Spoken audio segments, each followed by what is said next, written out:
Hello, everybody. We're back. Welcome to AdobeLive.com. My name is Terry White, Worldwide Design and Photography Evangelist for Adobe, and I'm joined by my esteemed co-presenter today. Hello. Actually, she's the presenter. I'm the host. This is Victoria Siemer, commonly or AKA Witchoria. Yes. And tell us about you and what you're going to do today. So I am a visual designer. I'm based in Brooklyn, and I flew all the way out here to do some fun manipulations. And I think today my focus will be, hello, Rob, I see you, sticking with the whole team throughout the whole presentation. I'm probably going to do a focus on day to night manipulation. So if we look at the background, this is the type of work I'll be working on. There's illuminated text behind us. It's just hard to see because we're kind of covering it up, right, like that. I can show that. And it's just a fun photo technique. I figured it out when I was doing a tutorial just to practice day to night in general. I got inspired when I was watching. I was like, how does the film industry do this? And then I found out they always film things during the day and just turn it into darkness in post.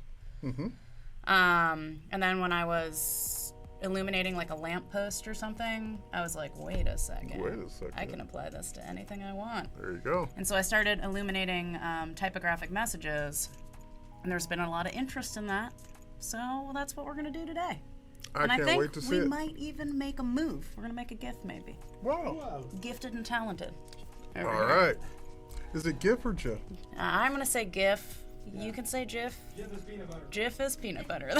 I just wanted to start a war in the chat, that's all. Oh, also, I don't know if you can see, that's my desktop. It's the only time I'm ever organized is when I make Leonardo DiCaprio cry with my little folder tears. It's actually funnier because the more work I have, the more folders I have, and then it actually is sadder because I have a lot more stuff to do. I have that folder on my desktop that I throw everything into right before a presentation. It says put away, and it just keeps getting bigger and bigger and bigger because I never go back in and put that stuff away. I'm getting a little better because I keep filling up computers, so now I just throw everything on multiple. I've got all my hard drives here just in case we need to access anything. Okay, so I guess we can get into it. I say we get into it. So I have I have this one already open, the one that was in the background. So I can just show you the general gist of how this is going to work. I wouldn't say it's a beginner technique, but it's a lot easier than you think it is once you get into it. I was surprised at how easy it is to pull this stuff off. So if I turn off all the layers. Oh, there's a lot of layers in here. I did not clean this up. Boop, boop. So this is the original photo. This is actually a stock photo. I didn't take this. When I was practicing the technique, I was just taking photos from public domain stock photography site so that I could just practice because I can't always, I don't have the budget to go and shoot all over the world as much as I'd love that. You don't? Hello, clients. If you'd like to fly me around the world, let me know. I can make some cool Photoshops. And so what you do first is we got to darken the image. I do it a little bit with curves. If you get in, you can see I just pull it down slightly. But then I also just I do it as a shape. A lot of people have different ways of doing this, but I like using my little rectangle tool over here and just making a vector shape. Mm-hmm. And then I turn that into linear light and set it at like 30%. Sometimes it's less, sometimes it's more. It's always eyeballing it based on the image you start with, which we'll see later down the road. Sky, especially in this, is like a total pain if you have a really, really bright daytime shot to turn to night. So you gotta get a little sneaky with it. The other token thing that the film industry likes to do is make it all a little bluer. Yes. Nighttime is blue according to movies. Yes, especially. So nighttime is blue according to this tutorial also. Especially Game of Thrones. Game of Thrones, it's always blue at night. So now it's kind of like a spooky, maybe the sun has just set, we're in that dusk vibe. You probably shouldn't go swimming. There's sharks. This is when they like to eat. And then what you do is you duplicate. Oh, actually, maybe we'll get into the text first. Oop, that's not the right one. That's not the right one either. I've got text in here. I'll put the text in first. Delusional Sunset's asking, do you have a specific camera or lens you like using? Oh, I sure do. I have a Sony A7R II. I'm all mirrorless. And my favorite lens... Well, my favorite lens just broke. I didn't think it was going to be my favorite, but it is. It's the 90mm macro lens, but I've already destroyed it. But luckily I have a warranty, so she's getting fixed up. Good. Hopefully she'll be ready for me when I get home. But then I have the G Master lenses. Mm-hmm. So I have a few. Those are just amazing. Good. I switch it up. Yeah, I reviewed the 7R II, and I liked it. I love it, yeah. It shoots like an owl in the dark, and yeah. I do, obviously, a lot of weird stuff. Once we get, as this evolves, I'm teaching this one today, and then I've got another, if I can open up, witchoria.com. I've got another series that's an evolution of this technique. I'm not sure which one is the most appropriate. I'll screw it. Where I'm actually shooting long exposures at night and illuminating the landscapes with gels, and then just adding glowing type in as the last element. So it's becoming more photo-based than Photoshop-based. And then I'm studying those images and bringing it back and figuring out how to paint the light better in this technique. Which you can do two ways. I'm really good at reversive, but some people can do additive. It's up to you. So I've added in the type here. Right now it's not really glowing. It's kind of just sitting there boring. So then you go into blending options. So the first time I did this, actually, let me show you the process of how horrible the first time around was. Let's just pretend we're going to rasterize this. Rasterize type, something you never want to do. And then I straight dodged and burned the whole thing to make it look like there was like a light bulb in there. And I would do it a couple times on each letter.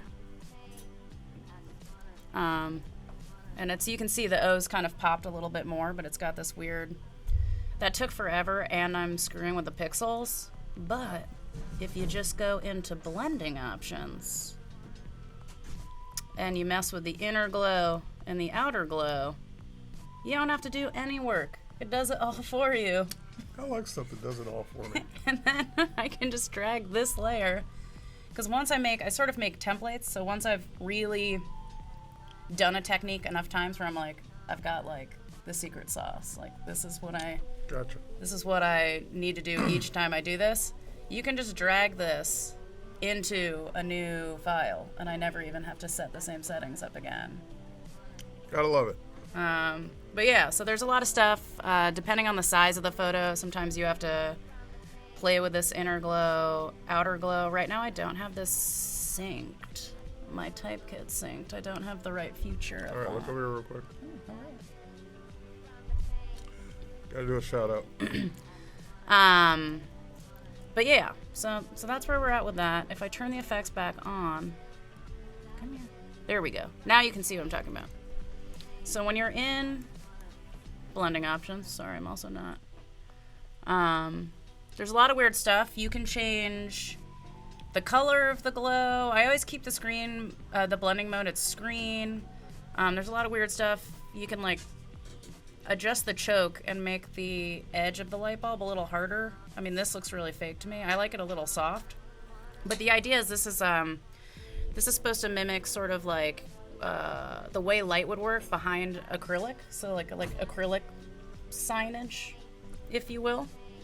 I don't know if you guys have ever checked out like Robert Montgomery, but he's a huge conceptual artist. He makes these crazy. That's not the font. The font is Futura. But he does these really amazing light installations, and I've always been inspired by him, but I'm broke, so I figured out how to do it in Photoshop.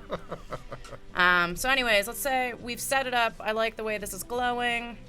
It feels like illuminated text, but now it's just this text that's sort of free-floating in this dark area, and it doesn't look real at all. Oh, I can make it a little bigger. Thank you. So what you're going to do is you're going to take this background and you're going to duplicate it, and you're going to bring it above all of these dark layers. Actually, I'm going to do it. I'm going to do it for real this time, so you guys have to watch me do it. And there it is. And now what I'm going to do is I'm going to just delete this whole thing out with a mask. And this is where we start getting into painting. So where is I haven't set my I had to re-download Photoshop, so my toolbar isn't set up exactly how I like it. Futura, designed in 1927, fun facts. Let's see. I'm gonna do my flow at 3%. This is where you kind of start. There's a lot of weird eyeballing. That's why I use masks in this, because I undo a lot of what I do pretty consistently. And so you can see as I'm starting to paint on this layer with the eraser, again, it's a really soft brush. I've got 0% hardness. My flow's at 3%, and I'm just painting back in some of this light the way I would imagine this sign would kind of light up this beach. You can get kind of messy with it at first. It's kind of hard to see right now. This is a really dark image, and there's a whole bunch of lights blasting me in the eyes, so I can't. It's hard for me to see how well this is. What, you don't like those warm lights? Yeah, it's like we're reporting here from the desert. It's 1,000,000 degrees right now. I made a huge mistake by wearing long sleeves. Come on, I thought you would enjoy the French fry warmer. But I guess it's nicer than being in New York right now because it's freezing there. Yeah. Pick your poison. Okay, so now I'm gonna go through. I kind of like what I have here. Actually, no, I don't. Just kidding. This is what I mean about going back and forth. I'm gonna erase some of this out. That's too bright. I want it to look like the light's scattering across the beach, and kind of falling off the way it naturally would if you actually stuck a sign out there. Oops, did I just rub my lipstick off? Nope. But what I'm gonna do now is, what's happening here is, I like to pretend, because, you know, this is my imagination, that there would be no light behind this sign, because it's like not a double illumination. Let's say there's like a metal casing in the back, so it should be absolutely dark back here. And I think that helps pull the effect off a little better. So I upped my flow a little bit, and now I'm kind of... So are you painting, or are you I'm burning? painting well, no, this is an actual photo. So if I disable the layer mask, this is the actual photo in the daytime. So what you're doing with this technique is you're essentially making the daytime areas of the photo what is illuminated by light at night. Okay. If that makes sense. That makes sense. And so you're just painting back in the light where appropriate. So if this was a street scene, and you had, So did you start with 100% mask and you brought back in pieces, or no? Yeah, that's what I'm doing. Okay. But you can also do it the opposite way. I mean, you could start with it lit and then just erase out pieces. Yeah. But I like imagining it, yeah, because you're sitting there in the dark and you're like trying to see how it would look in the dark. So reversing it to me wouldn't. So you're walking around with a flashlight. Yeah, I'm walking around with a flashlight in Photoshop. Yeah, so, and then if I just, where do I enable this bad boy back on? And so I'm getting into it. Sometimes I go, like, a little crazy, and I'll also, like, try to figure out where the divots would be between the letters to give it even more, like, texture. I'll do this a lot also. If I'm doing it on water, that's where it starts to get a little crazier.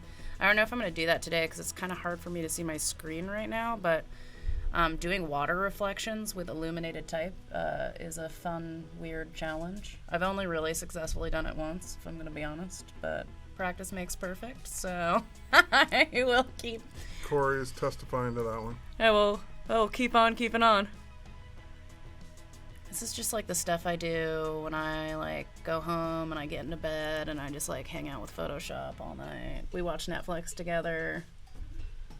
We've been binge watching too much Netflix recently, so I've quit watching TV. You're in a judgment-free zone. How did I just double undo?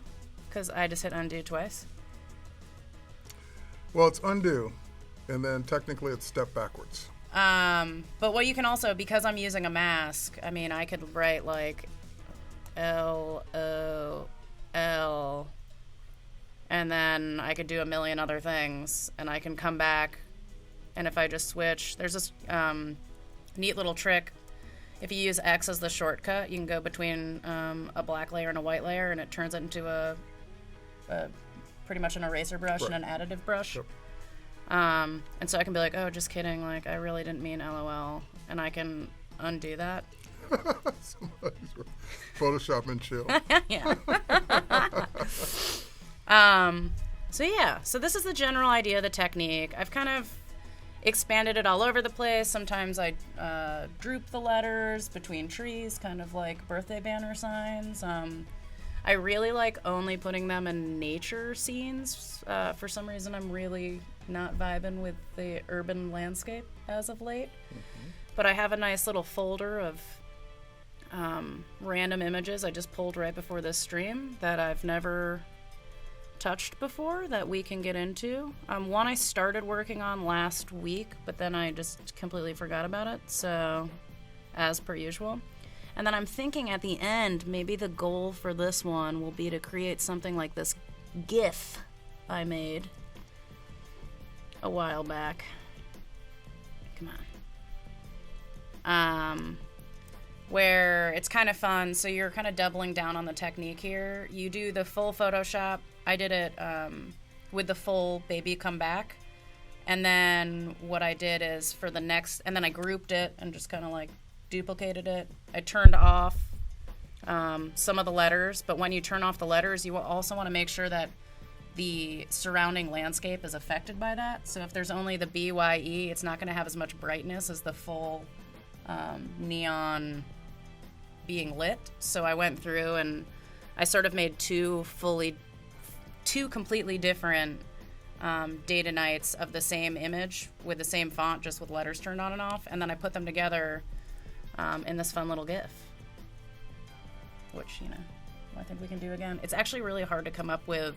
That is cool. Is there a term for, this is what I'm trying to figure out, and I can ask you guys, what is the term for this? It's not an anagram for making, but I still need the letters in order, making a word in a sentence, but without shuffling the letters. So here we can get the word by. I think it's still technically an anagram because anagrams don't have to be mixed up. It's lit. But it's not using all of the letter stuff. So that's the difference. Yeah.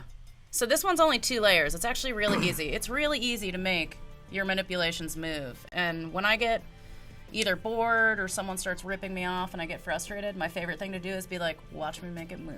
Like, because I can bring it to life a step further. Take it up to the next level. And I just get bored, and I like to do a lot of weird stuff. But we'll do this today. I have an idea for one, but if anyone else has a better idea for a statement. Right now, I wrote yesterday, I'm sort of scared to open this because this is all my emo feelings. My emo feelings out in the open. What? God. Alternative facts. Stop. I can't go too Don't political. do that. Elise, what was it that I made up yesterday? Oh, instead it should start with "Steal My Heart," and then we're gonna have the HE flicker on and off, and it's gonna say "Steal My Art." Oh, I like that. Yeah. And so it's like we'll do a fun little one. So I saw a lot of comments about the typography that I was using. The Illuminated series, I think I started maybe 2 years ago. And I don't know if I was going through like a Kubrick or, I don't know. I was going through a weird phase, but I was really into Futura. And I really liked the idea of illuminating the letters in this particular, like a beefy kind of letter. But now I've kind of reverted to...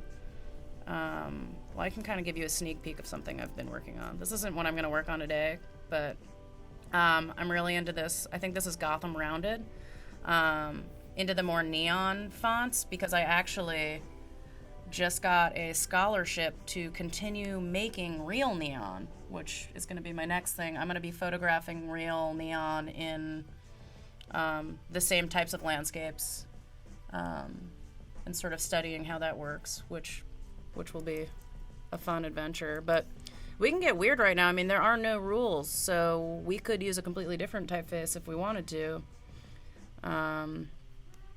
for our new photo. But what I need to figure out is what our base photo should be. And I guess while I'm doing that, I totally am applying for the 2017 Adobe residency. It's not for this. It's for a different idea, but I can't tell you because I'm hoarding it as my residency application idea.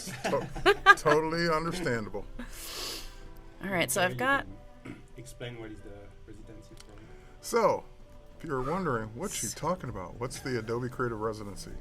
So, once it's annual, right? Yeah. Annually, we look for talented people like Victoria, like Swopes, like Corey, and we give them a year-long assignment, basically a paid assignment, to become an Adobe Creative Resident. Now, resident meaning that you're going to be working a lot with Adobe, but you're not necessarily living here. And that program is open for anyone to apply. I don't know all the criteria that you'd be selected on, but of course it would be selected. You'd be selected based on the kind of work that you can do. Having a decent sized following on social media, as well as being able to speak about your work, speak about the creative process, present, work at shows, things like that. And basically go off spending your day by day creating things. They let you live your dream. Right, living your dream. Yeah, you have an idea for something you could never figure out or afford to do yourself, and they make it happen. Okay. And hopefully they make it happen for me this year. Hopefully. We'll see. All right, so no, the residency isn't only in the U.S. actually. We just opened it up for Germany. Canada, Yeah, U.S., Canada, and Germany. Oh yeah, I love Sarah. I don't know if she's in this chat right now. I did tweet about it though. Maybe she'll pop in. Maybe. So I'm trying to figure out. Right now, I'm looking through all my photos. You can kind of see, other than these two, which I might just kind of play around with and see if I can really push them in Lightroom. I've very specifically picked photos where I don't have too much sky that I have to screw around with, because again, it's a total pain when you're doing day to night. It's okay if you have a dusk-like sky like this, but if you're going like super bright daytime, you're gonna have a hard time. What you're gonna have to do in that situation is something similar to what I had to do with a piece where I mushed two series together at once. Also, I need to show you guys my cool tattoo. Where is it? Oh, this one. This sky is completely fake because the sky was too blown out in the original image. So I sort of cut it out and made it look like this weird misty fog coming in with like a starry background at night. If the sky sucks, I just completely recommend masking it out and putting a better sky in. Mm-hmm. I always love, just like Swopes said, I love space, and being in a big city, I never see any stars, so I do utilize them quite a bit in my Photoshops. So I guess what we're gonna do is, I think I'm gonna pick a photo that normally would look really mundane, and we're gonna make it look really fun. All right, glasses off. Photoshop mode commence. Glasses off. It just got real. So there was one in here from Bermuda that I think would be fun. I'm actually gonna open it in Lightroom to play with it a little bit, because I think I'm gonna mix things together. So you guys got the general idea of day to night, darkening an image, bringing back the original to illuminate some stuff, but then I also have that new series where I've been gelling landscapes. And for times where I've completely screwed up my photography for the gelled landscapes, I have also sort of figured out how to just do it in Photoshop. So I can fake it. I try to shoot it in camera, but the whole reason I'm where I'm at now in Photoshop is because I sucked at being a photographer and I could fix everything in Photoshop. So we're gonna go. If you're new to photography, don't listen to her. Get better with the camera first, then always know that you can enhance it in Photoshop. My success has been a fluke. Not fix it, enhance Okay, so we're just gonna open this up. I didn't used to use Lightroom. I also only used Bridge. But then I opened my eyes. How did you open your eyes? Because people ask that question all the time. Well, it was a stumbling process at first because I didn't really understand why aren't these important. I mean, what made you decide to even start trying it? Because there's more flexibility with the color tones. You have a lot more. You can get really into the nitty gritty with coloring and lighting and. So that's kind of what Swoops was doing with Lightroom Mobile. Yeah. Because she was using that for her I coloring. don't know why this isn't importing though. Desktop. We're gonna do import. Live stream. Where you at, buds? Oh. I thought I had prepped all these files, but maybe they're still living on this hard drive and just the previews are prepped on here. Do some technical difficulties. Are these real photos or are these just links to photos? No, you're a real photo. Get in there. Do you Looks know like what's they're going on? already in. If they're grayed out like that, it usually means they're already in your library. Oh, I was trying to like get them in a new folder in my library Yeah, instead but of having to search for them It again. sees them and says these are already here. Dang it. Is there a way to get them quicker? I thought I had prepped for this, but I did not. Alright, well I guess I'm gonna cancel this. Well, wait, go back and drag them in again. Well, I was just gonna, before I just hit import, what if I just, I am burning alive down here. Anyways, I'll put my glasses back on and answer a question while we're trying to figure that.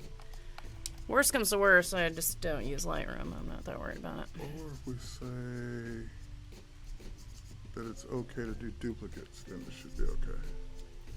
No, show all. I mean, worst comes worst, you're just gonna have to see the million travel photos that I also have in between these. They're not all professional, but... Oh wait, unchecked? There you Oh, go. thanks, bud. Francis Chan. I got there, Oh, wait, Brett. no. That's where I was It's going. like going, Brett Nemisek? Yeah. Brett, Nemisek. Brett knows Am I his stuff. saying that, Brett? Am I saying that So right? now keep in mind, when you import those, those will be duplicates, but you can now import them again. Okay, so now I'm importing it again because, you know, screw it. Who cares? YOLO. You only Lightroom once. Oh, that was bad. I don't know which is worse. You or Corey with the jokes. Yeah, you. Whew. I'm heating up over here. Okay, so I have this one photo. It's not that exciting looking right now. It's kind of, I don't know, like a droopy image of some dead plants from Bermuda and some vines, but I think we could do some really cool stuff with it. So this is the one that I choose for now. I'm gonna go into develop. We'll just do this one quickly. So I'll probably just leave this one as is for right. Well, maybe I'll do a little tweaking. I always like things a little bit bluer. I've been getting more into like the green spectrum because, again, I've been obsessed with mimicking really cinematic shots, and they use a lot of green tones in film. Greens and blues. I also really love split toning. I don't really like understand what I'm doing here, but I know it looks good. So if this was my starting image, okay, yeah. So for those of you who are new to Lightroom, she's basically in the develop module, which was very similar to Adobe Camera Raw. And she's in the HSL panel. So hue, saturation, luminance. Yeah, I'm just split toning a little. I just wanted to pop the greens because what we're gonna split do tone panel below it. Okay. I see. is we're just gonna open this now. Like, I'm aware there's probably a million ways we can do this, but we're gonna do it my like weird janky way because I just learned Lightroom within the past year. So I'm opening this up in Photoshop, and these were shot with my 42 megapixel camera, so the files are ginormous. So what I like to do every time is I'm going to say this is background, And this will probably be the layer I work with, but if I decide to add in some like super psychedelic looking layers, we're gonna have to not have them all in one file because my computer will explode. So I like to just place them as links. Okay. Yeah, so we'll get into that in a second. But what we're gonna do here, I'm gonna go back in. Maybe I'll. Now, are those the raw files or are those? Yeah, JPEGs? these are raw. I Okay. shoot everything in raw. Got it. I don't have any JPEGs, which is why when I travel with my friends and they're like, "Can I get the pics?" Yeah, Christy, if you're watching, I'm sorry. No, because they're all raw and I have to process them all individually. You can export them, but no, not right off the card. So what I'm gonna do here is now I kind of want to mimic my series that I've been calling Hue Don't Own Me, the one with all the weird colored landscapes. So I'm gonna make this look completely not the way it's supposed to look. Sometimes I like to make it super green, but I think maybe we'll do like blues or something right now. Well, that's a little extreme. Because what I do here is going to determine the color of the illumination we're going to do. This is pretty much how my process works. I'm just, screwing with dials for way too long. I was doing a purple earlier in this other one that I was working on, which seems kind of fun. So I got a question. How do you handle Sony files in Lightroom without converting? I don't know. It just does it for me. Yeah, they import natively. It's like, I have no idea. Magic? Robots? No, it does have native support. The robots did it. So I guess maybe we could do one that's super blue. This is like kind of obnoxious on the eyes right now, but it'll get there. I don't want to mess with that. Contrast. Let's see. I wonder if I could tone this down a tiny bit. I know this is not really exciting to watch, guys, but play with the split tones again to see if I can tone down some of that like crazy blue. Alright, so I'm going to pretend that this is nighttime. I've set this up with gels because I have a huge budget with great remote Giant strobes. strobes. Lights, right, all over the place. Nicely evenly lit, too. And so I also just like throw this in Photoshop. With Lightroom.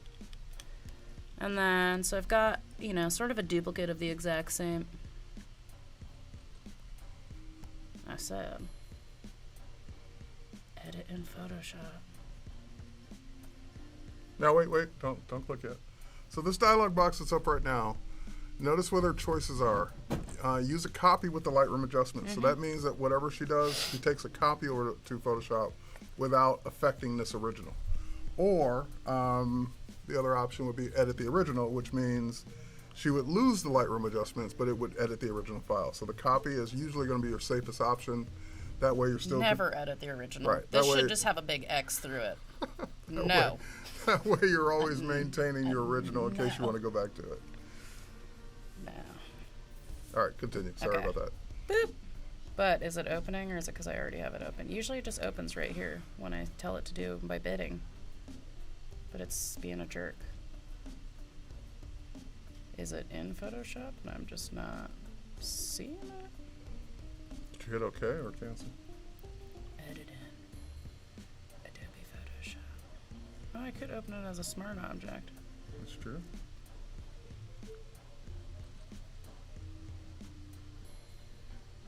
This is never... Because I paused you. I wonder if is it because I have this one open? Usually it doesn't do this. It could think it's already open, but you said open a copy, so it should have opened it twice. Let's see if we can do this now. Yeah, here it comes. Oh, it's because the other one was already open. Burning alive here. Will they both open now? I've got it saved as oh, okay. There you go. So we're gonna pretend that I hadn't already saved this. I'm gonna make this steal my heart art LOL. Naming conventions don't matter to me. Then I'm gonna save that. And then what I'm going to do here, because my files are gigantic, I mean, I guess I could size it down because this is probably just going to be for digital anyways, but because I'm making a GIF, I don't really need 8,000 pixels. Correct. But let's say in the future, everyone starts using GIF V, and it just seamlessly, embeds all over the internet. Maybe I will need an 8,000 pixel wide GIF. But today, no. But we're still going to start with the highest res because I might want to make prints. True. So what I'll do is when we decide to make it a GIF, then I'll size it down. But because I'm working with ginormous files, like this photo alone is 250 megabytes, we're gonna place a link. Which I'm assuming, now that I'm looking at this, if I had placed as a smart object, would that have been a link? Or would that be an actual embedded? It would be embedded. It would be a smart object that's embedded. Yeah. But it would be, the smart object would actually be linked back to the raw file. You know what I didn't do? Oh, so we gotta take a step backwards. Now this is called backward.gif, or background.tiff. That's why I got confused last time. But where did I save that?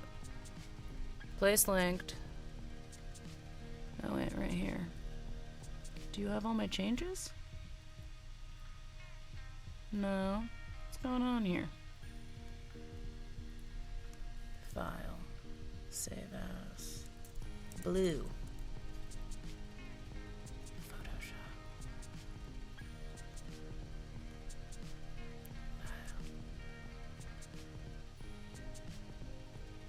I mean, I could just get frustrated and paste it right in there, but then we're gonna have a really slow computer. Where was I? How do I paste? There we go. Now we got it. All right, so I'm placing an actual PSD as a layer in here. The cool thing about this, a lot of times, if you guys ever download templates and stuff from Theme Forest and all those other places, they'll have their templates set up like this where you just double click. Here, I'm gonna exit out of blue here so you see it. And I can actually open that, and now anything I adjust in here is going to automatically update in here, which is very similar if you guys have ever edited film, where everything's kind of linked. So if you update, Right. Just replace a piece of footage with the right name, it'll replace it in the timeline, essentially. So this is sort of like a Photoshop timeline. Anyways, we've got this super, super fake, not really great looking image thus far, but what we're gonna do is we're just gonna ignore all this other stuff right now. I'm gonna get in. I don't know if I have all my steal my heart. I'm gonna go down to nope.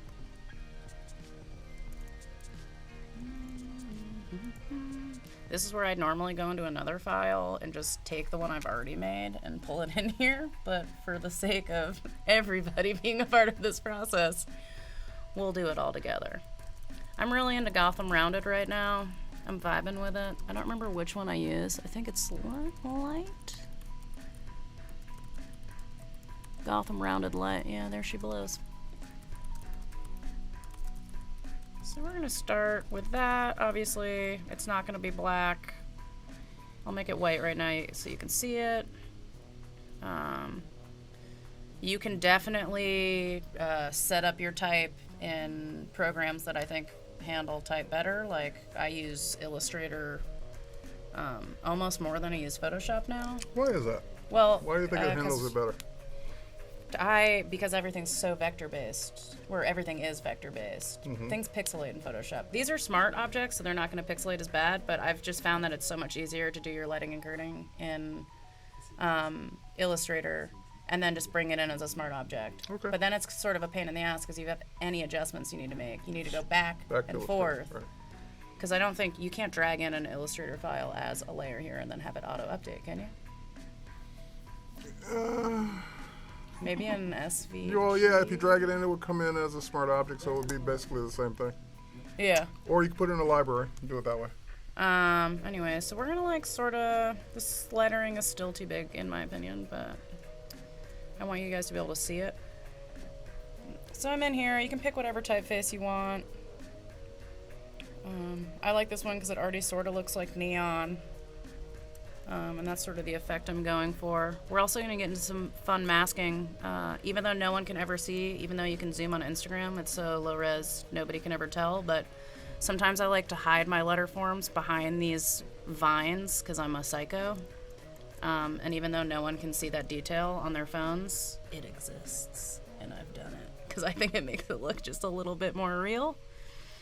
So here we're going to have our sign. I want it kind of installed with this weird vine thing happening. I don't want because some of this is going to be behind the sticks. You want to make sure that there's enough of each letter poking out from this background area so that nothing becomes illegible.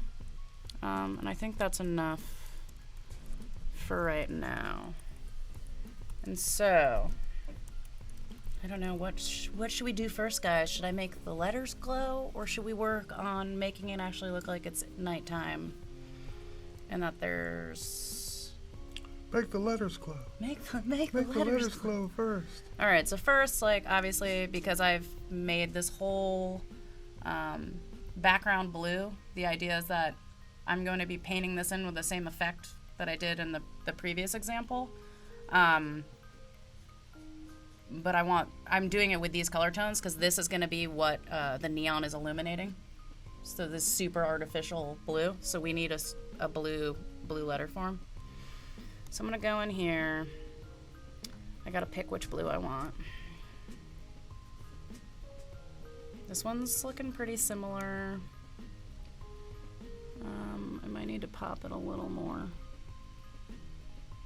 Usually I try to make it match pretty exactly. I get a little obsessive. That looks pretty good. So this is the blue I'm going to start with. Sometimes I change it.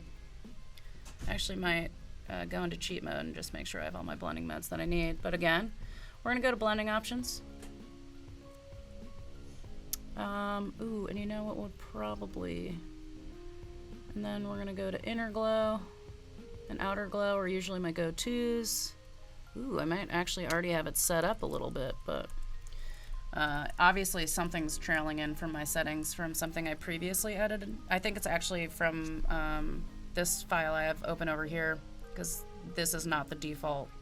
But if you guys take a look, I don't know if anyone's also playing with making things glow right now, but the blending mode should be screen, and everything else other than softer, and I usually keep the contour the same, is stuff that you have to play with depending on the size of your image. You're in RGB mode, I take it. Yeah. Why? Someone asked. Oh, yeah. I shoot all the photos I shoot are in RGB. I don't really do anything in CMYK. CMYK murders photos. Yeah, there's not really much of a reason to switch to CMYK unless your print process demands it. And you do that, you can't actually do some of this. You can't do the day to night technique There's in a lot CMYK. Of things that don't work in so CMYK. if you want to do this, I had to do this before for a book cover for HarperCollins. They wanted me to illuminate text, and I started to realize there's no way you can do some of these things in CMYK. Mm-hmm. So you do the whole thing in RGB, and then you flatten it, which usually is a no-no, but you have no choice in this. And then you convert it to CMYK, and it dulls the colors a little bit, but if you try to convert it to CMYK before you flatten it, it completely just like blows up your file. Well, that'll be quiet. Oh, no. Wait, is this our savior? Is this gigantic fan? You guys can't see this, but there's a fan that's bigger than me. There's a comedy routine going on in the back of the room right now that you would enjoy. So I'm in my color picker. Right now I'm picking what I want the outer glow to look like. The outer glow usually is a little bit lighter than the actual blue I already have set, so I'm just going to make it really, really, really kind of like a dusty blue. And then you can see if I play with this, the opacity obviously is how strong the effect is. If I turn it way up, it's super glowy. That would be like if you're putting something like this in a foggy setting, that would be more appropriate because the light's being captured by the fog that way. But this is a crystal clear photo, so that's unnecessary. So I'm going to make it a little bit more subtle. William, you're right. Most printers will do the CMYK conversion for you, but chances are, if you don't at least look at it in CMYK, you might be disappointed in the printing process because you're looking at RGB, expecting it to look one way, and then when it's converted to CMYK and you don't know that up front, it's going to look a lot different in the print. So while you're right, the printers will do the conversion for you, you still might want to do it yourself and check it. So you can see right now, just with that little bit of outer glow, it's already starting to make it look a little bit more like a neon sign.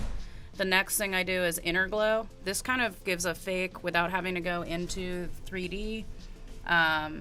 Gives it a little bit of a dimension. As you can see, it sort of pops the lettering a little bit. It's the same idea of what I did before with the chunkier letters, but here it's a little bit more subtle. I guess I'm using a yellow here. I don't think I usually change this, but you can play with different colors for the fills, but I usually keep it a little bit yellow because that's just, in my mind, the way the light bulb would diffuse everything. I so didn't expect that. And then I usually just kind of leave it like that. So that's going to be my effects for now. I'll probably go in and tweak later. There's a lot of weird tweaking that goes on, but now that we sort of have, our glowing letter forms, what I need to do is I need to start the process of making this look like a night shot. So what I do first, again, I like using the rectangle, but you can also just use a fill, right? Down here, solid color. You can do is that a mask fill? What is this panel? What is this thing called? You mean your whatever, that little doodad. blending modes? What are you talking down about? here. It's the same place where I make masks, but You talking about the menu? yeah, I was just saying you could add a fill that way instead of drawing a triangle. I just like drawing a triangle. I'm not sure why. I'm a stickler to my behaviors, though. And then usually I don't keep it black because it's too dark. So I just play in the spectrum a little bit. Adjustment layers. Is that what? I thought maybe I'd get a... Oh, yeah, adjustment layers. Yeah, see? I just know how to use them. I never know the names for things. Usually I turn this to... And you don't have to do this. You can play with multiply. You can play with a lot of blending modes with this, but I usually do linear light, I think. But not this harsh. Let's see where we're at now.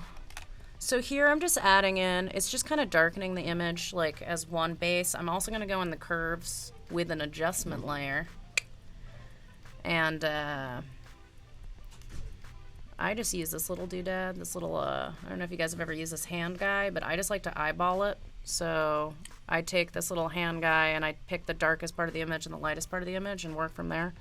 So here I'm just kind of pulling down, making this a little bit darker. I don't know if I'm actually going to add any lightness really back in. I don't know if, can you even see? I'm like a psycho. I can see the difference, but I know nobody else can.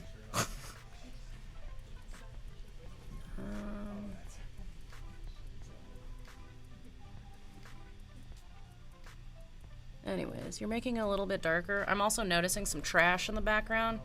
I get really paranoid about editing the actual background image, so I always duplicate. I know it makes my file bigger, but I'm actually going to be screwing with pixels right now, and if I screw it up, which could happen, then this is a little blurry down here. Anyways, I don't like this trash. So I usually try 2 different ways to get rid of it. One, the handy-dandy fill tool, content aware, does most of the work for me.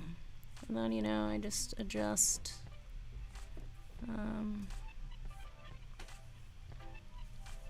I adjust little pieces where necessary, where content aware just can't handle it, because it's a computer and I'm an awesome human being. There we go. Now that trash is gone. It's also such a tiny part of the image that if it's not perfect right now, it doesn't matter. I think I see some more trash. Guys, you need to stop littering. You're ruining my photos. Ruining your photos. Now I gotta go in here with the patch tool. This is actually my favorite. Like yeah, the patch tool, awesome. I think, if I could have a superpower, being able to patch tool things in real life would probably be it. I'd take history. Really? Being able to go back in time. Come on. Oh, all right. What would you? Okay, this is a good question. While I'm like doing some boring stuff, if you could have any Photoshop tool as your superpower, what would your tool be? Cloning would be Ooh, nice. levels. Levels work too. You can definitely do this with levels. I just do curves, and my weird little rectangle thing. But yeah, what's your superpower? Is that a flower? No, this is definitely trash. I mean, I shouldn't actually. This is. I don't know what this is in the background here. Looks like it could be even a spider web. I shouldn't care, but like it's eating me up on the inside. Like I know it's gonna bother me. Sometimes I can get away like with crazy nature scenes like this. Sometimes you can really push like the fill tool because no one's gonna notice, especially when I make it even darker. But usually I try to do it manually. Undo is a good superpower. That could come in Yeah, handy a lot. actually undo. Yeah, undo would Mark, be a I'm good with you one, on that. right, yeah. Well, I said history, Print but money. undo. Yeah, you actually can't scan money. Did you know that? Yeah, I knew. Yeah, and you can't bring it in Photoshop. Yep. There's a. They got you on that. I've tried. Yeah. It was for a project. I wasn't trying to like do anything Back in illegal, the government. day, it used to be a funny joke that Photoshop, would disable scanning money. But I don't know, you're probably too young to remember. Do you remember Image Ready? No. No. Okay. Way back in the day, there was a separate program that came with Photoshop for handling your web graphics. It was called Image Ready. And while Photoshop couldn't scan the money, Image Ready could. And there were several jokes around Image Ready being able to do it and Photoshop not being able to. So funny.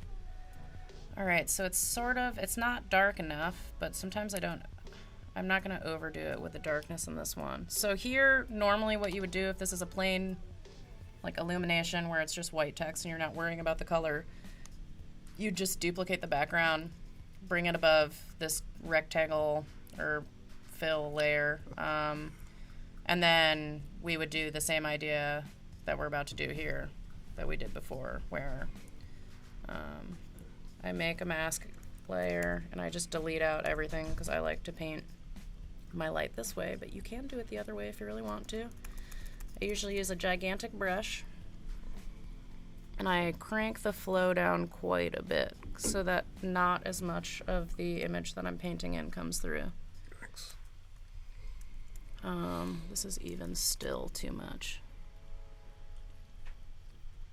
It depends on the image. So here you can see, I don't really know what I'm doing yet, so maybe I'm going to paint a giant area of where this thing's going to be living. Oop. And start to get into this weird glowy vibe.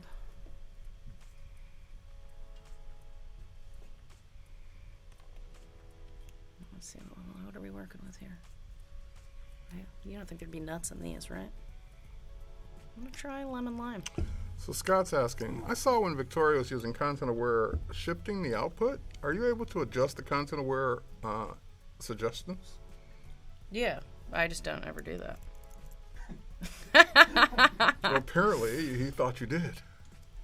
Oh wait, hold on. So like, let's pretend I'm like, hold on, let me find another thing I don't like in this so we can experiment. What don't I like in here? Oh shoot! You know what I didn't? What? I just realized that I had. This is where I've made a mistake already. Oh no! What? We erased that trash in the background layer, but this is a different layer in a different PSD, and I did not erase the trash in this one. So if I do this, there it is again. Shit. Well, you know what we're gonna have to do. Well, now you get to do Content Aware again. Yeah, we will. We're just gonna have to do it in here. It's not gonna be perfect though. Oh, dang it. It's okay. I'm a failure. I'm just kidding. It's not the end of the world. Now, as a tip, while she's doing that, she did it from the fill menu, which is totally fine, going up to fill and choosing Content Aware from the options. But you can also, on a layer, do Shift Delete, and that will do Content Aware fill from a layer. If it's on the background, then you don't need. Whoa! I know, right? If it's on the background, then you don't need to add the Shift key. It will automatically assume that you want to fill it. You know what I was thinking? It's not Content Aware where I was thinking about you can make the adjustments. I mean, you can play with these settings a little bit with the blending mode, but I think he's talking about you can mess with the source and the destination with the patch tool, Yes. and that's where you can start. That is the where you patch can. tool is. I But- definitely recommend getting down and dirty. But with go the back patch to tool. content aware for a second. Well, we're gonna have to do it over here too. All right. It's not gonna be the exact same as the other one. That's okay. Just bring up the dialog box. Oh, wait, what was it? Shift, delete. Oh, wait, what did I do here? Oops. Shift, delete. All right. I can't see it, but content aware. Whew, it's hot in here. All right. I'm not seeing it now, but there is a, while you don't get to choose the area, there is a protect using the masks. So like if you mask an area first that you don't want content aware fill to pull from, then you can use that area as a protection. So while you can't choose necessarily how adjustments for how it's going to do it, you can eliminate areas that it will pull from. So you know what I'm going to do here, just because I'm OCD and I can't really stand what we just did, is I'm going to copy these settings. Actually, can I also just make this a permanent setting? And then I'm going to find that PSD that I just worked on. Where are you? Walk on the moon. We're not going to save this. Not that it matters that much, but I'm actually Okay. going to place... I'm going to save this. Just so that because I'm inevitably going to do something stupid. 28%. Because it's going to drive me crazy. I'm just going to replace the file. I'm going to apply it to this PSD. 42%, guys. Slow and steady wins the race. I need a new... This is actually not even that old of a computer. Poor little guys can't handle opening Lightroom and Photoshop But and you did using say those gigantic were files. 42 megapixel files, right? Any other questions while we're waiting for this thing to save? I could, if I wanted to, but I like making my colors... I mean, I've done it before. You can also use an adjustment layer where you can use selective color. So there's a lot of color options, actually, where you can also add sort of not a mask layer, but the adjustment layer where it has, without hurting the pixels, it colors the image. But I think you can fine-tune things in Lightroom better than you can with selective color. So I like to bring my files in that way. I'm also trying to learn a new tool, so I'm trying to use it as much as possible. So that when I have little things like this, it's a learning process. So what I've done here is I've saved this. I'm going to do a weird thing right now where I'm going to go back to here. So now that I've erased out all the trash that I can't stand, I'm actually going to save as, we're going to call this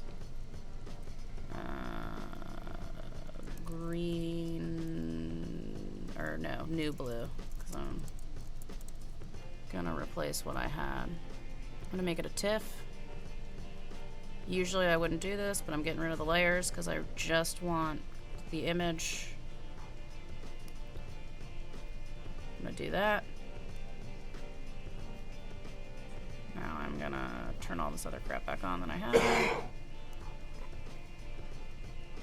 This is a really stupid process of doing this, but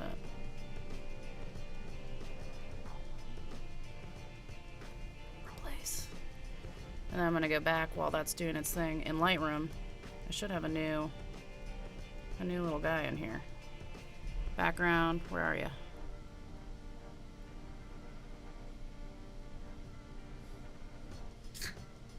There should be a new, I'm gonna close this. Quit. Open. Slow and steady wins the race.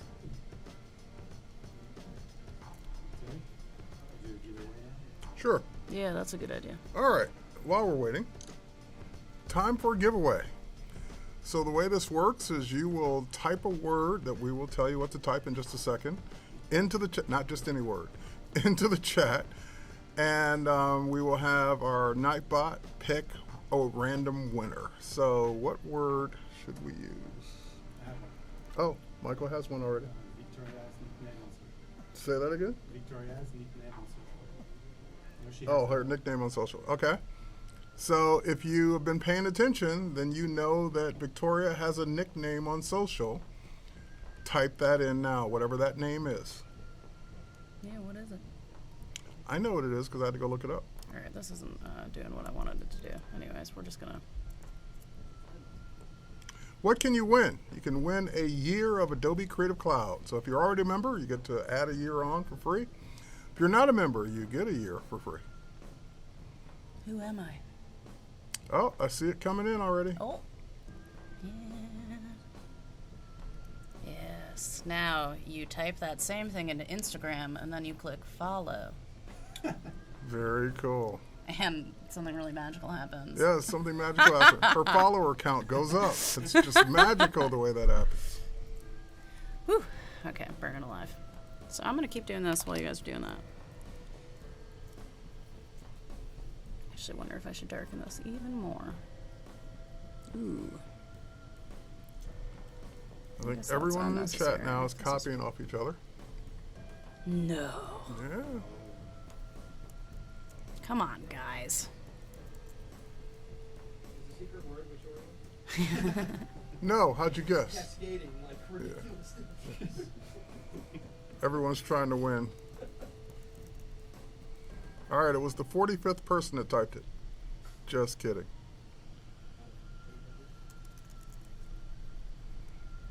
So there's going to be a lot of blue in front of the neon. So again, I'm just kind of painting in where I think the light would be. It'd be strongest right below. Sometimes if I pretend that this was like a bracket, this is just for my own. I'm going to delete this. This isn't a real It's at the thing. bottom of the screen. Yes, it is. It's in the lower third, but it's too late. Where? Everyone's typed it in now. What was in the bottom third? Your name. Oh. So it wasn't too hard to figure out. Terry? Ready? Okay, winner is Nikki Skipan. The winner is Nikki Skippin. Did I say it right? All right. Nikki Skippin. I bet your heart's skipping a few beats There right it is. now. Nightbot just put it in. Nikki Skippin. I think it's Skippin. Has won the giveaway. According to Nightbot. Alright. Getting into this here. Let me turn this Congratulations, down a Nikki. little. Alright, so again, if you just tuned in, ignore this weird thing. This is just letting me know how far off the ground my pretend light is. Right now I'm using, if I just disable this, I'm using a different image that it's the same image, but I processed it more in Lightroom before I brought it in here. And what we did is we put a mask on it. I erased everything in that mask, and now I'm slowly painting back in this image, which is our day part of the day to night. So as you see, I have a pretty low flow because I don't want too much of it to go through because it's obnoxiously blue. I'm just trying to get the subtlety of some of these brighter blues to come out as if this type is doing the work. And right now I'm just trying to figure out how the light would work in the scene. So like all this stuff behind, most likely, I'll probably turn my flow up a little bit, would not, am I on the right thing right now? Yeah. Would not be affected by this because it's behind the neon. So I'm gonna just kind of tone this down a little bit. I think some of it would go through this top bush, but I'm still gonna tone it down. A lot of it's gonna be down here on the ground. I could bring this up a little bit though and have it come through here and light some of this up. I'm worried that I'm gonna lose too much of the A though. I'll move it down a tiny Like there's no, you wouldn't be able to see any of the S this way because there's too many leaves. That's why I put it down here. Okay, so I'm still, you know, getting into it here. There's a lot of trial and error in this process. You really do. Amy's asking for for laptop recommendations. Mac. I mean, I haven't used a PC in I don't even know how many years. Okay. MacBook Pro though, you can't use an Air because Photoshop will make your Air explode. Not literally. This is not an endorsed statement. No, I mean I'm pretty comfy in my Apple product suite. I also, you know, I use an iPhone. I have the iPad Pro, and because everything's in the same thing, it all syncs together really easily. So I just, you know, I'm a creature of habit. So I'm just gonna keep on keeping on.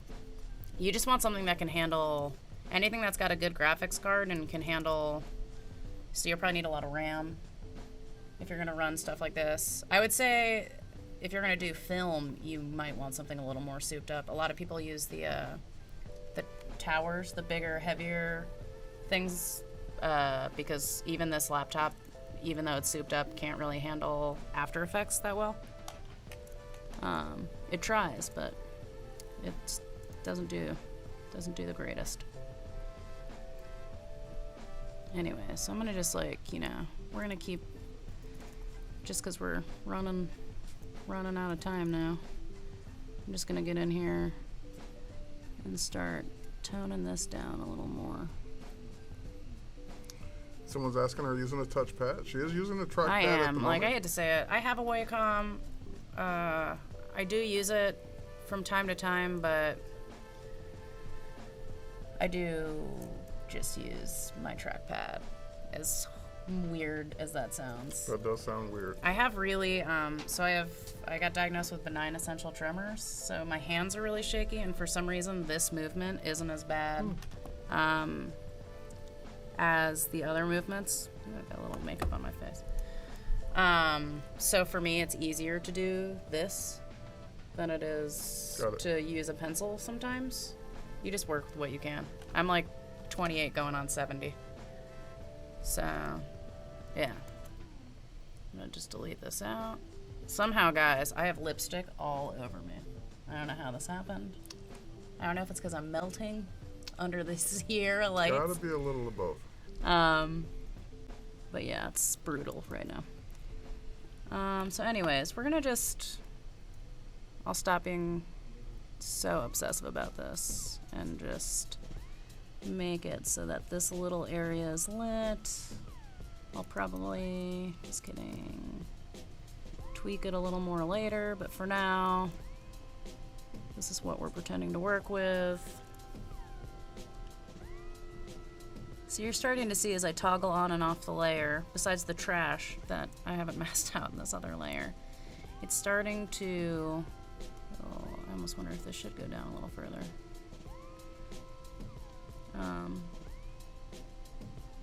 It's starting to look like something's happening when you're adding this light in.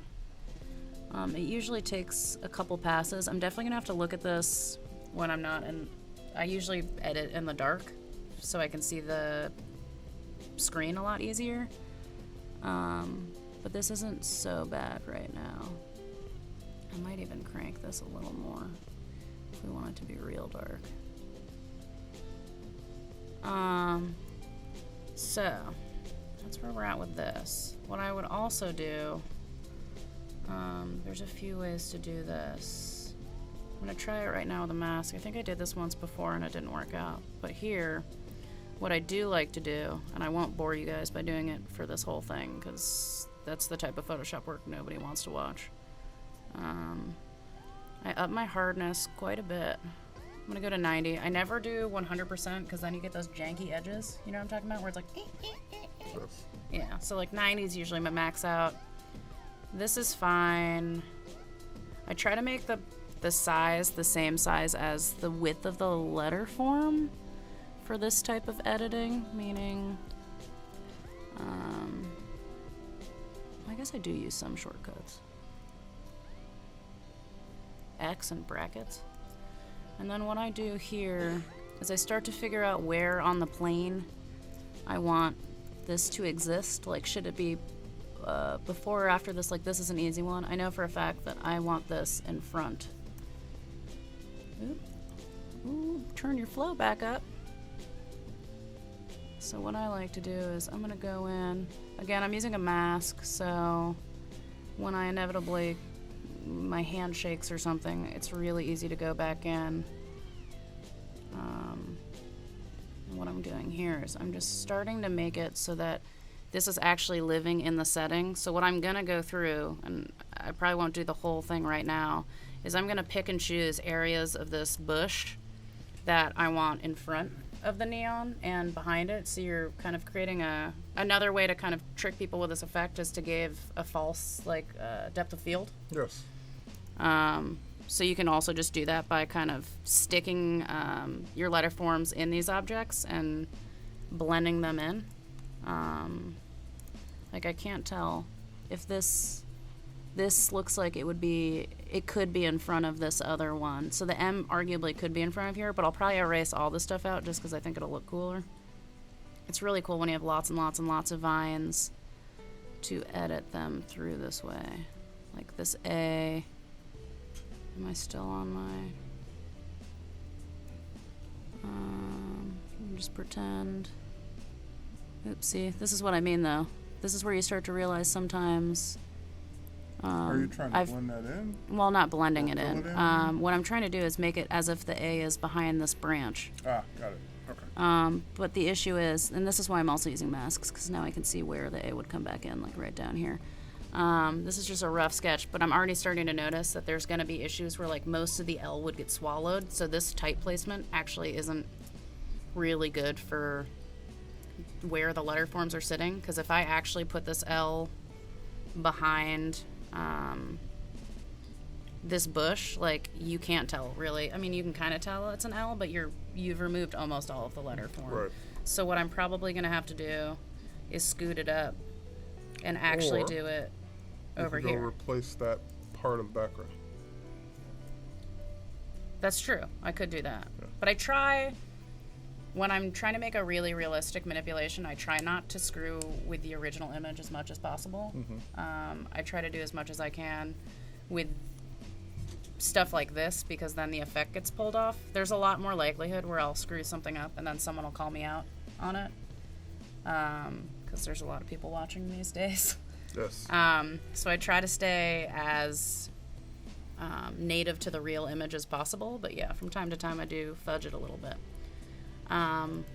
So I guess right now I'm not gonna do too much more cutting out, because it's already, my computer says 5:12, so what is that? That's whatever time it is in California right now. 3:12? About 45 minutes almost. 40 minutes. See, this I'm going to keep in the background. But now I think this M could be living back here. I don't know. This is a little, again, all of this is trial and error. I'm going to just do a sloppy job right now so I can just see what it looks like before I commit to doing this too hardcore. Let's see. Would you be, I guess if this is in front. Because this is splitting, so technically this could be further back, but I bet it's pretty even. So I'm wondering if this is also a bad placement for this E now. And this is why we don't ruin our pixels. Right there. Alright. I don't know if you're still, can you guys still tell that that's an E? Yeah. It's a Still little an E. rough. It's not the worst, though. Simply because it's not a B, and that's the only two letters it could be. I could. That's true. But when it's when we think about this in Instagram, because it's going to be like this size, will people be able to see that? Again, this is what's hilarious as I go through all this effort masking these things out. And when it's seen at this size, you can't see it at all. But I know it exists. So I think this is. But you could also crop it so it's bigger. Yes. Okay. And so this area over here, the shadow on the ground, I'm not sure. There wouldn't be a shadow with this because it's a light source. and it's at night, there would be light that falls off. So everything behind this shouldn't be lit. So I'm gonna make sure there's no blue in this layer. Once I'm not, it's hard for me to see the screen right now, so I can't exactly see all the parts as they exist, but you can see if I go super soft again. I'm not sure what parts of this. I know like right behind here probably wouldn't have much blue because the light's kind of trailing off. I almost wonder if there wouldn't be that much up here either. Or it would be more subtle. Just out of curiosity, have you ever used the lighting effects filter for any of this? No. Should I try it right now? No, I'm just curious. You get to There's play lots with, of weird. I've done lots of I've tried stuff. Is that in 3D? It's not necessarily. Here,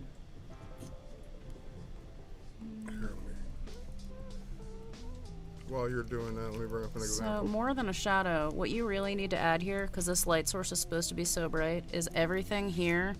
This is where it starts to get really sort of obsessive.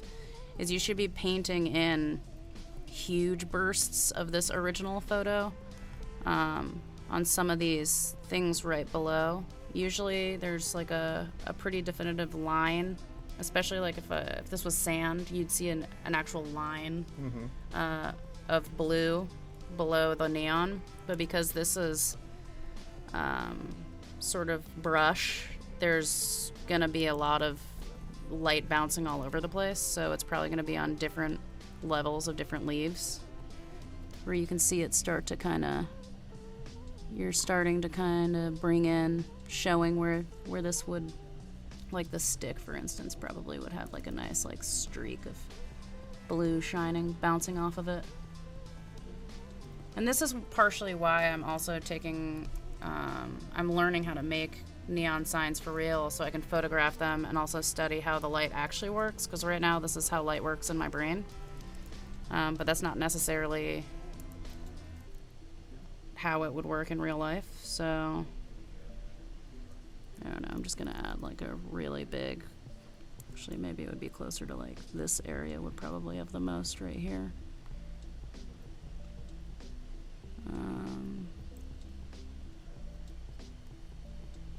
There we go. So yeah, that actually looks way better to me now that I popped this. So instead of focusing on the shadow right now, I'm focusing on building in light the way I imagined the light would kind of fall off of this piece. I almost wonder if this should be lower, but we already went through that. You'd also probably bring it in to parts right here. It would definitely be on this branch. This is going to come in later with our GIF. All these areas we're painting right now. And right now I'm kind of loosely, again, I would not do this at 30%. Usually I would take my time and go in really slowly with a super low flow and really build the light in this image so that it looks real.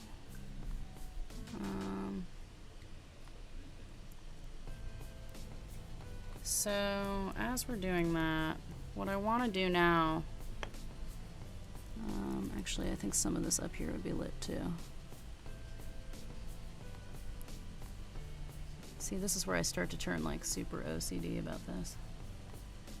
So you can see as I'm toggling on and off the blue light that I've added in, which is just actually a duplicated version of the background, but it has a pop of color in it that I did in Lightroom. But you could arguably also use a layer adjustment and move both those up and do it that way. I also like to shoot them with gels in camera, so it's even more native. But right now, because this is a Photoshop, my glasses are so dirty, a Photoshop stream, we might as well just do it all in Photoshop. So I've got this here. I would definitely, one last thing before we get into making our little GIF right now, is I'm gonna again go in super big I always just toggle this like this. There would be some more ambient light. So right now, my falling off point's a little too harsh for my liking. So I'm going to go back down to like 1%. And I'm just going to... Yeah, that was right. Sometimes when it's really subtle, it's hard to tell if I'm painting on the light. And I'm just adding a little bit of blue all around. Not very strong, but just enough where if there was a blue light nearby, some of these outer plants would be a little bit affected by it. Here we go. Light diffusion is so strange. It's fun to play around with, though. And again, I think I would do a little bit more up here. There we go. Okay, so now I kind of have the basics. So someone's asking, how often do you rely on your intuition on creating lighting effects, and do you think it's necessary to research before such editing?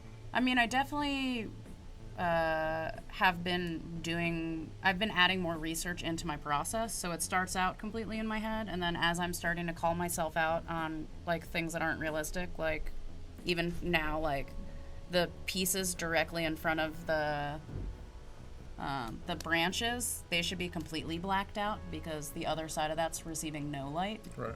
Stuff like that. But what I need to do is actually, I do recommend studying it. I also recommend Googling everything. Google is a huge part of my process. I'm already surprised that we've gone an hour and a half and I haven't had to Google anything for this. Probably because I'm pretty comfortable in this workflow.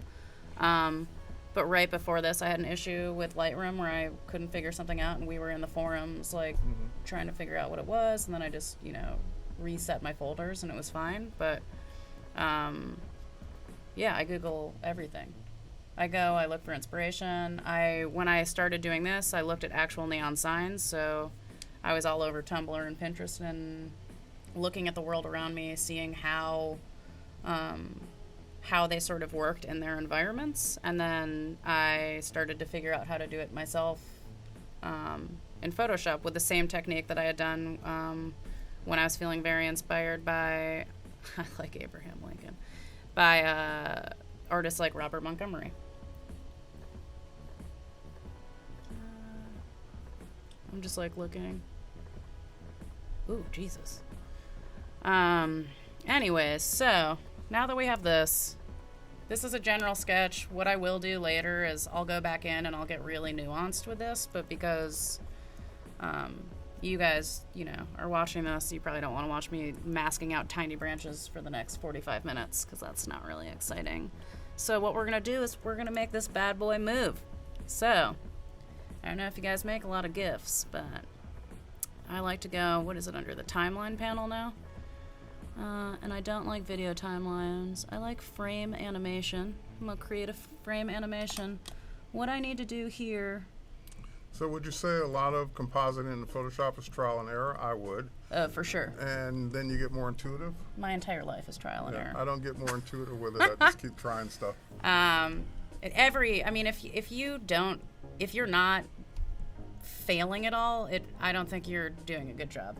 Because you're not learning anything. You're too comfortable if you're not screwing things up from time to time. Right. I mean, I know there are people who are, especially the creators of the product, know it very, very well, but some of the best things I've ever done were freak accidents in Photoshop where I clicked the wrong button or I used a tool that I didn't intend on using, and it ends up being something that becomes a really successful series of mine where I've created something better than I had intended. Right. So yeah, I definitely recommend getting weird, mess things up. I really wish that my glasses weren't so dirty. So you might have to hang on for a second. Let me adjust your screen slightly. So we're making this. Oh, okay. Sorry, I can see it now. I'll bring it up. Bring that up We don't just a really little need. It's not letting me. Why isn't it? We're in the timeline. How do you make it Oh, it's right here. No? It's not actually letting me do this. I guess I can pop it out. I usually like things stuck in their perspective areas, but now I dragged it up here so you guys can see it. Can I? Oh, I thought maybe I could drag it over my face, but that's not how this works. No. So most of you probably know how to make GIFs, but don't assume. A little crash course. Let's see. I don't have a simpler way to do this. Essentially, a GIF is a series of frames. Here, we're going to end up using 2 frames, but we're going to repeat them all over the place. So I'm duplicating what I have now, just to kind of, for the sake of showing the idea of what a GIF is before we really start building one. If I add the first frame as this image, and then I add another frame in this GIF, when I toggle this off, and then we play it, you're going to see, and you play it forever, you're going to see that it's pulsing. So this is just a sneaky way, where obviously it's not going to be this crazy, but this is a sneaky way to take a flat image and bring it to life. You don't actually need to shoot it, shoot video of, flickering neon or any video at all. You really can completely fake it in Photoshop, which I think is fantastic. So I'm just gonna, I don't really need this right now because I haven't actually gotten to this point yet, but we've got our timeline panel. Again, I accidentally deleted my group, but we're gonna call this, I will rename it. This will be the darkness. And this will be the light. So we already got the light figured out, but we have not figured out what it's gonna look like when I toggle off some of these letters. So for the darkness, we're turning off the HE. And by turning it off, in this situation, I did it differently last time because I was using 3D letter forms. Ooh, this is going to be tricky. Duplicate the layer and mask it. So right now we have blue. Or take the type out. But now, well, it's going to be weird. Oh, this is going to be tricky, guys. This is a fun adventure because the blending mode is it's on the whole thing. So what I'm actually going to have to do is I'm going to have to do something I don't normally do. I'm going to duplicate this. I'm going to... How can I do this without screwing with the pixels? What do you want to do, cover up the H and E? Sort of, but I want to do it... So if I was to natively make this whole thing dark right now, I would get rid of the outer glow, I'd get rid of the inner glow, and then well, it really wouldn't have any effects, would it? And then this would just go, we're going to pretend that like the tubing. So creative agency, to slow it down, it's just a matter of adding more frames. So you can tween in between the frames in between, or create the frames in between, or just simply adding more frames will slow it down. Go into the blending options. Also changing the frame rate would slow it down too. No outer glow, but I wonder if I want the inner. What's going on here? So this is in front of this now. So what I'm going to do here is something I don't normally like to do, but this is the glowing one. Here. Do you ever hand letter? Yeah, from time to time, but my hands are super shaky, so I usually do it on my iPad Pro with the Apple Pencil because it has an undo button. I'm trying to do more stuff in my Moleskine, but it's just hard because I can't. If I shake or something weird, then I've ruined a whole page and I have to start over again. But I'm trying to get back into it. I'm trying to do more work like that. What's going on? Okay, so this is off. So here I'm on my one layer. What I'm doing here is, because I want to toggle off the HE, but I don't want to mess with my blending modes. I only have 1%. So it's just going to be a quick... my opacity too. Jeez Louise. And Dia, the event is recorded and will be available for replay on this channel. Also, I do have another Adobe Create live stream coming up on Valentine's Day because me and Photoshop are spending the evening together. And I will actually straight up have a tutorial of this where you're like, you don't have to just listen to me ramble on and on. It'll be concise steps in an Adobe Create article. You're free to watch this again too. Yes. Just so you can get my great jokes and my awesome personality. Okay, so we have Steal My Art. I'm going to toggle this top part back on. And in this part, I'm just going to erase my dark letters over here. I haven't actually done this before in this process, so I know in my mind there's a better way to do this. I just don't know what that is yet. Let's stop the show, because David wants me to say his name. So David Jacobs, hello. Continue.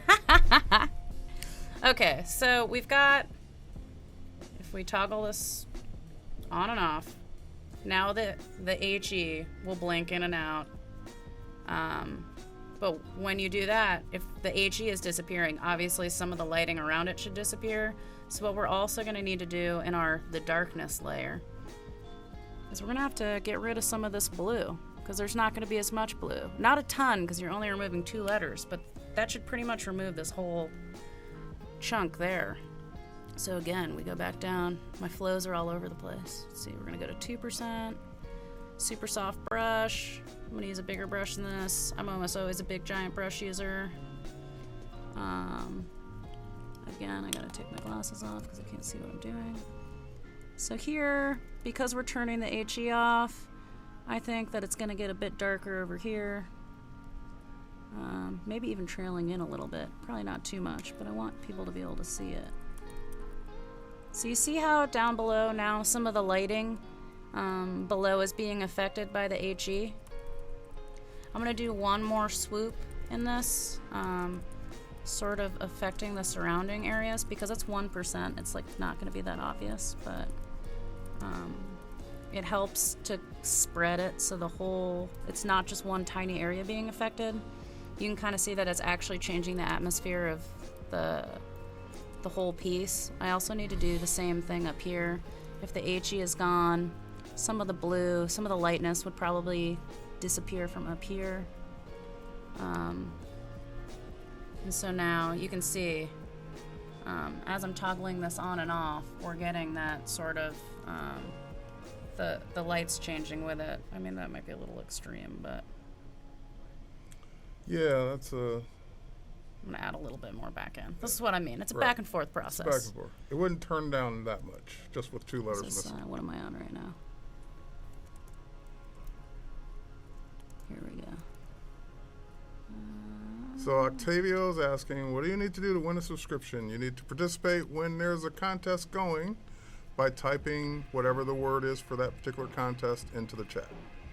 And it's a random draw, so you have as good of a chance as anyone else participating at the time. All right.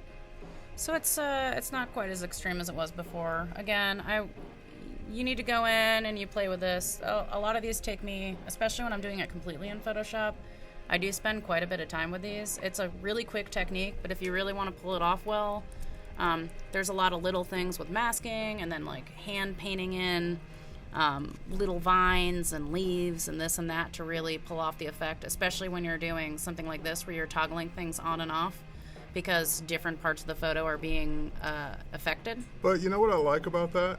Most people wouldn't have thought that when that goes off, that would affect the light below. Yeah, that's kind of one of those things that as you continue to do this kind of work, you start to look for little things like that that make it look that much more realistic. Again, this is what we're going for. This is an older piece I did.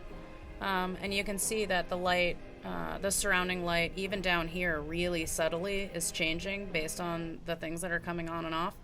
But looking back at this is going to help me a little bit because this is sort of how I want my image to flicker. Right. And so we're going to have to build that in.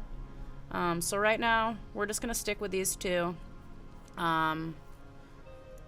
So what I'm going to do is I will start with it lit, just because, I don't know, that seems like the right thing to do. Right now it's at 0 seconds. This little drop down can make it for how much time is in between each frame. No delay means it instantly goes to the next frame. Half second, second. I wouldn't make GIFs with 10-second delays, but I don't know. Maybe like if you want to scare someone, you could just boom, like put one in after 10 seconds, but I probably wouldn't. You know, do you remember those things from the past? Yes. Yeah. So what you're going to do here is we're just going to kind of like freestyle it a little bit. I'm going to go back and forth, toggling it on and off right now. Let me look at this other one. Actually, you know what would be a real cheater thing for me to do right now? Come here. I don't know if you guys... My computer hates me. I'm actually going to drag this in Photoshop and check out what I did before. On. Oh, man, we've got some tweening going on. Okay. So here, on, off, on. I'm going to actually duplicate that on again, off.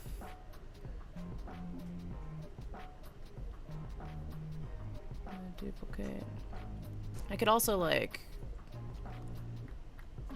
do it with the seconds, but I usually like to lay it out. And then I just start to... So we're starting to get something. It's a little quick. I think it should have one flicker. And then be on for like way longer, and then flicker again. So for the folks that are like, what's she doing? You're duplicating some of those frames? Are you doing any tweening? Not yet. Okay. Usually when it exports, it sort of automatically... Tween. It's still not right. Tween. There's a lot of weird stuff. I don't know if I should put one. Should I really fragment it in there? No. Anyway, so this is where you start getting into figuring out how to build this this neon blink. I'm gonna delete these other ones out. I'm gonna just work with those. Oop, wait, that's not how you do it. So that's obnoxious. So we probably don't want it to look like that. At least not that fast. Maybe I'm gonna leave this one on for half a second. No, that's also weird. Getting the rhythm right with these neon GIFs is kind of funky. So you're also able to set the timing for each frame. Yeah. So what you can do is leave one frame on like for 2 seconds and one where it flickers off where it's only just for a second, and vice versa. And since you can put in as many different frames or duplicates as you want, you can randomize it. This is on, off, David wants to know if you like, what do you like about neon lights, real or virtual? I just really liked, this is especially where my sort of crossing from being a graphic designer and a photographer comes in. I'm still really obsessed with typography. I use type in a lot of my work. If you go through my feed, and I'll post, I know we're running out of time. It's gonna take me some time to figure out how I want the flickering to work. But again, trial and error, you just play in the timeline, you rearrange things. I sometimes look up, like I would type in neon GIF to Google.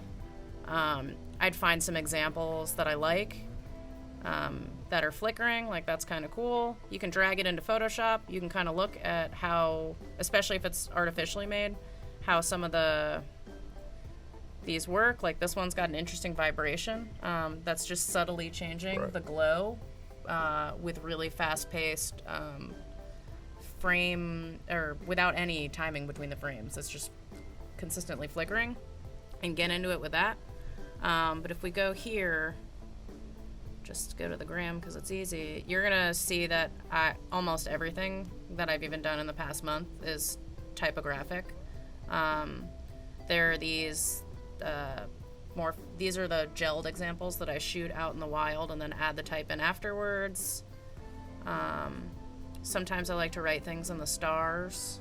That was my New Year's piece. Cool. Sometimes there are no letters. I've got a new series right now where I'm doing skin impressions. no models were hurt in the making of this. I'm actually pressing letters into skin. This is actually no Photoshop other than retouching. This is like the best photo I've ever shot in my life. But yeah, type is very integrated with what I do. So is geometry and fragmentation. But it goes back to what I studied when I was going to school for design, and then it sort of just mushed with where I'm at now as a photographer, and this is the baby it made. And I'm excited because it keeps evolving. So there's a back and forth where if I get tired of something in Photoshop, I try to figure out how to do it in real life.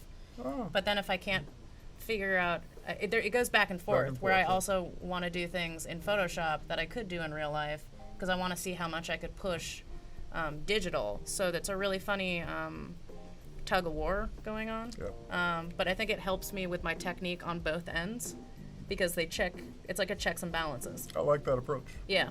So Warlib1 is asking, how long in general does it take to learn Photoshop? And my answer for that is you really never stop learning Photoshop. I mean, there's always something new to learn. I don't think anyone on the planet knows everything there is to know and can never learn anything new about Photoshop, because it's really about, once you learn the tools, the filters, the menu options, the commands, then you have an infinite number of possibilities combining all of them together. So you never really learn it all. It's really, you get to a point to where you learn it to do what you're trying to do, but there's always more you can learn.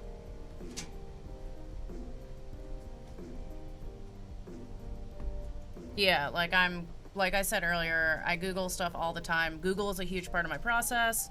I watch videos. I prefer step-by-step tutorials because usually I know Photoshop well enough now where I can just get to the missing piece, like of where I can't figure out how to do something.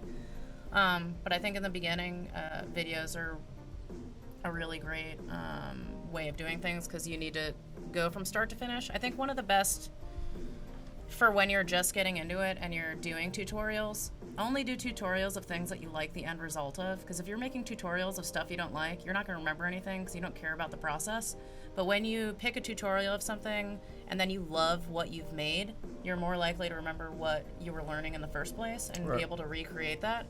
I also do, like for the day to night stuff, I did like 7 different tutorials. Some were from like 2009, like where I was like, whoa, you're killing all the pixels. And then some are more recent. And what happens is the more you watch the tutorial over and over again, you're going to sort of find a way to put all of those learnings together into a more efficient way where I've done it where you're not destroying any pixels. Because I like looked at how these like 5 other people were doing it and I was like, I'm picking up what you're putting down. But it's 2017. There's a better way to do this. So Bob wants to know when you'll be back on. She'll be back on tomorrow, Bob. Same time, 1 o'clock p.m. Pacific time. Yeah. So this was fun. I hope you guys make some weird GIFs. If you do, share them with me tonight. I will probably still be obsessing over this one. And speaking of the learning part, so another thing is to pick something that you want to know how to do. Learn that particular feature, task, whatever, or composition. And then what you're going to also continue to do is, how could I have done it better and or faster? Hold on, I'll also quickly do, or differently, to get to the same results or slightly better results. To save a GIF file, you got to go back to the legacy save for web. Oh, also this is a gigantic file, so my computer's gonna hate this. But you would click save for web. Oh, not bad. We're gonna actually, I'll just pretend. Most GIFs you can't have over 1,000. On Imager you can get away with high resolution GIFs, but everyone else is a jerk, so don't even worry about it. And then you make in this drop down up here, when you're saving for web, you're just gonna save it as a GIF. But this panel gives you a lot of options for different ways we can, what is the right, dithers, which are ways to have the colors blended, am I correct? Now, you also have to keep in mind I like the noise dither. that GIFs can only contain up to 256 colors. So your color spectrum is going to shrink down to nothing. So you can see it here, though. I really like, this is also chunky, though. If you look, actually, no, this isn't bad at all. This is only, it's under a megabyte, so I guess this could go on Twitter if I wanted it to. But I like to use perceptual or selective. I usually use a noise transparency dither because the other ones, they cause weird banding. This image has enough going on where you're not going to notice any banding. But if this was like a smooth beach, I guarantee you that my gradient, because I'm creating gradients with painting the light in, it would band like crazy. So it's a lot easier. Oh, this is only using 128. Check me out. Boom. Even better. Oh, now it's a little chunkier. Anyways, but you can play with these settings. You save it, and then you drag it into a browser and you're good to go.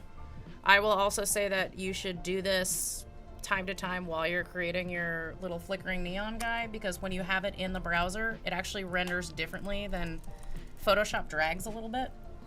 So if I save this, it's probably going to be way faster than what Photoshop was telling us it was. I think it's on my desktop. Let me put a... And then we're done, I promise. Oh, yeah, see my crying Leah? This is my,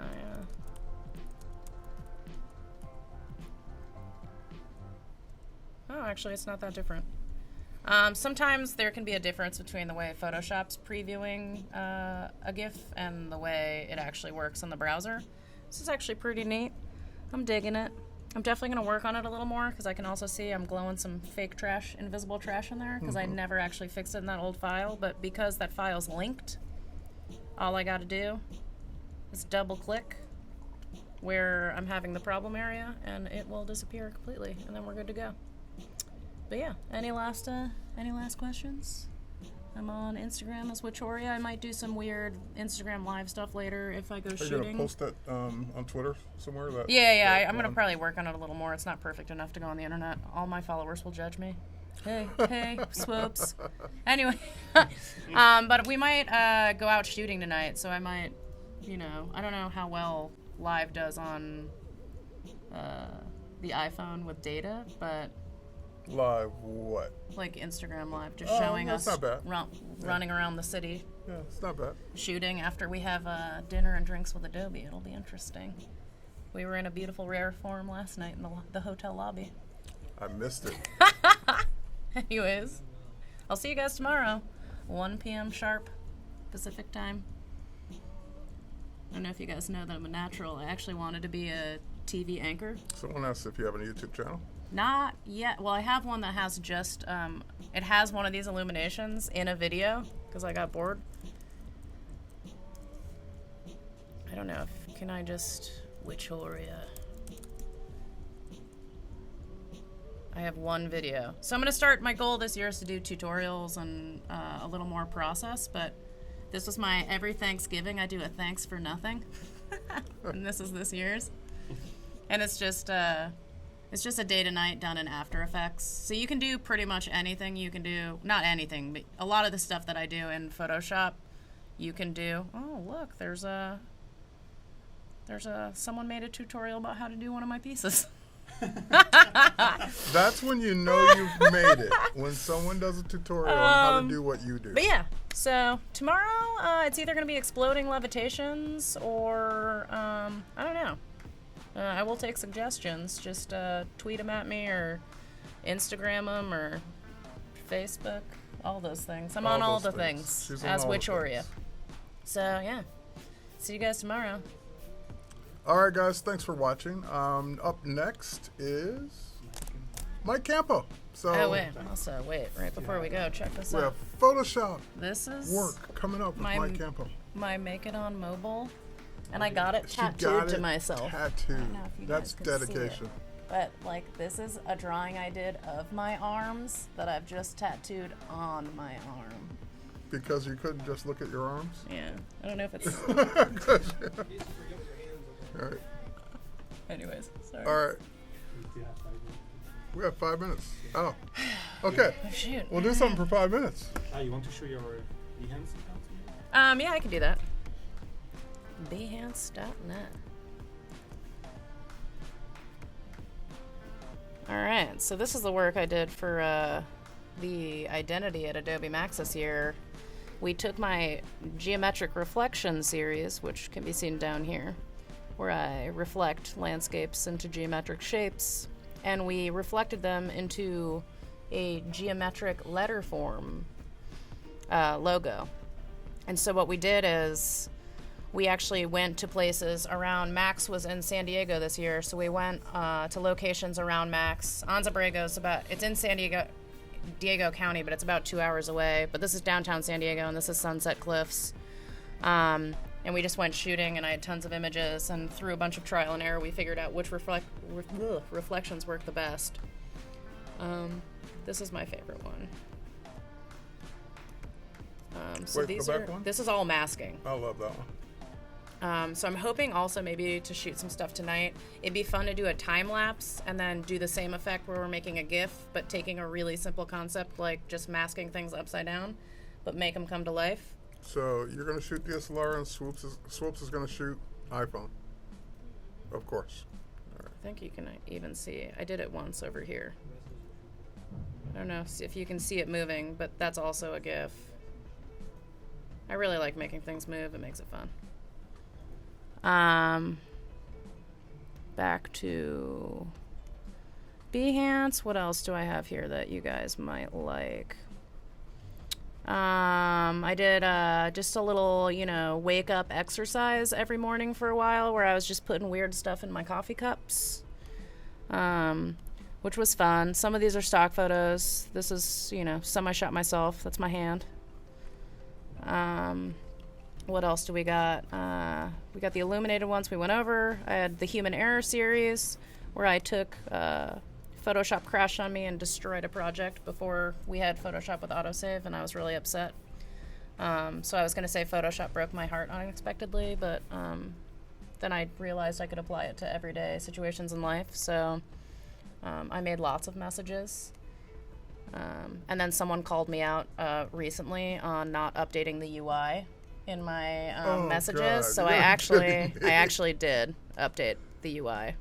I can't remember who did it, but thanks for keeping me on my toes. People, get a life. You got to have better things to do than... This one I might do if I can shoot something tonight or tomorrow. I'll either do it tomorrow or Thursday. I think it'd be fun to start doing some of these exploding levitations live. Oh, okay. Yeah, I mean, this one's just funny to me. Wish you were here, and you just put little Google pinpoints in places where people probably wouldn't want to be. It's kind of your dark side. I got a lot of teen angst. Oh, nice. Yeah, San Diego's a really cool place to shoot photos. There's so many different types. I mean, you've got desert, ocean, cityscape. There's a million things you can shoot in that area. Borislav is asking how to advertise your designs. designs. That you already answered earlier, but which Sony camera and which lens? I use a Sony A7R II, and the best way to advertise your designs is to have an account on every freaking social media platform. Twitter, Instagram, Facebook, LO. I don't know, there's some that I can't even remember the names of, but I just put them everywhere. Yeah, MySpace. Just because you just might, and Tumblr, and interact with other accounts, because what's going to happen is someday someone might look back, and that someone, in my case, happened to be a huge blogger, and that just set the platform for me to start being seen by bigger and bigger people, and that's how I got to where I am now. So just put it everywhere. Social media. And consistent content creation. Yes. Yeah. All right. Now we're done. Yeah. So Okay. In 5 we'd like to. In 5 minutes, join us with Mike Campau. He's going to be back doing more Photoshop work. And Mike, what are you going to do? Some compositing, CGI, Compositing, CGI, photos. photos, stuff, Yeah. mashed together, Photoshop. Should be fun. So join us in 5 minutes. We'll see you guys in a few minutes. See you Thanks. tomorrow, Victoria. See you tomorrow. Yes. And see you I'm tomorrow. done for the day, so see you tomorrow.